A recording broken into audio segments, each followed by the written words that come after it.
এবার নজর রাখবো জলপাইগুড়ির রায়পুর চা বাগানে, কারণ সেখানে টান টান নাটক। কেন এ কথা বলছি জানেন?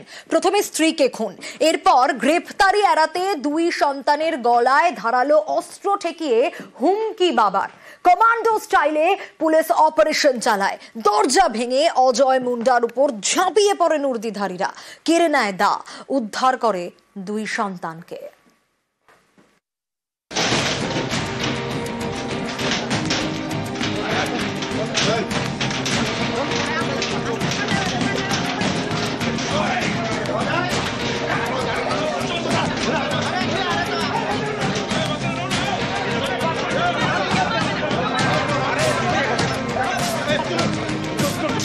একেবারে কমান্ডো স্টাইলে অপারেশন। দরজা ভেঙে হুড়মুড়িয়ে ঘরে ঢুকে পড়ে পুলিশ। ধরে ফেলে বছর 28 যুবক অজয় মুন্ডাকে। এরপর চ্যাংদোলা করে তাকে ঘর থেকে বের করে, উদ্ধার করে তার দুই সন্তানকে। জলপাইগুড়ি সদর ব্লকের রায়পুর চা বাগান। এখানকার বাসিন্দা অজয় মুন্ডা, স্ত্রী কুসুম, এক মেয়ে এবং এক ছেলেকে নিয়ে সংসার। একটা সময় চা বাগানে কাজ করতেন অজয়, এখন হাতে কাজ নেই। স্ত্রী দিনমজুরি করে সংসার চালান। বুধবার সকালে এই বাড়ির বাচ্চাদের চিৎকার শুনতে পান প্রতিবেশীরা। তখন তারা অজয়ের বাড়ি যান, কিন্তু ডাকাডাকি করে সাড়া মেলেনি। এরপর দরমার দেওয়ালের ফাঁকে চোখ রাখতেই হাড় হিম করা ছবি।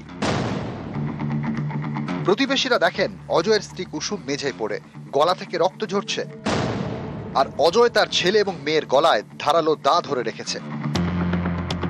প্রতিবেশীরা সঙ্গে সঙ্গে কোতোয়ালি থানায় খবর দেন।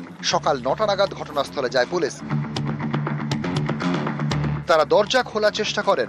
অভিযোগ, গ্রেপ্তারি এড়াতে সেই সময় ছেলে মেয়েকে মেরে ফেলার হুমকি দেয় অজয়। এতে ফাঁপড়ে পড়ে যায় পুলিশ। তখন এগিয়ে আসেন কৃষ্ণ দাস নামে এক ব্যক্তি। নিজেকে এসএসবির প্রাক্তন জওয়ান বলে পরিচয় দেন, পুলিশকে পরামর্শ দেন। এরপরে কমান্ডো স্টাইলে অ্যাকশন। বাড়িটা প্রথমে ঘিরে ফেলে পুলিশ, তারপর হুড়মুড়িয়ে ঘরে ঢুকে পড়ে। অজয় কিছু বোঝার আগেই তার উপর ঝাঁপিয়ে পড়ে, তার হাত থেকে তা কেড়ে নেয়। তারপর চ্যাংদোলা করে যুবককে ঘর থেকে বের করে, উদ্ধার করে তার দুই শিশু সন্তানকে।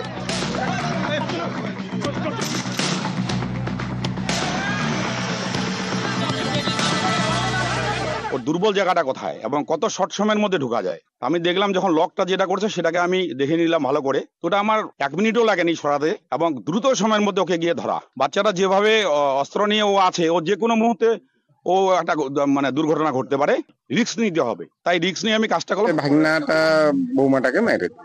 কেন মারলো সেটা জানি না। বাচ্চা দুটো তো আটকে রাখছিল, ওইটা তো পরে আইসে দেখলাম।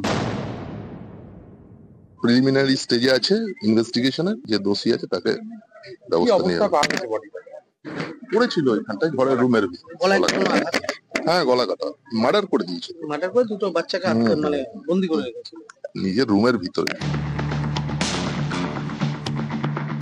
জলপাইগুড়ি থেকে শান্তনু কর, নিউজ 18 বাংলা।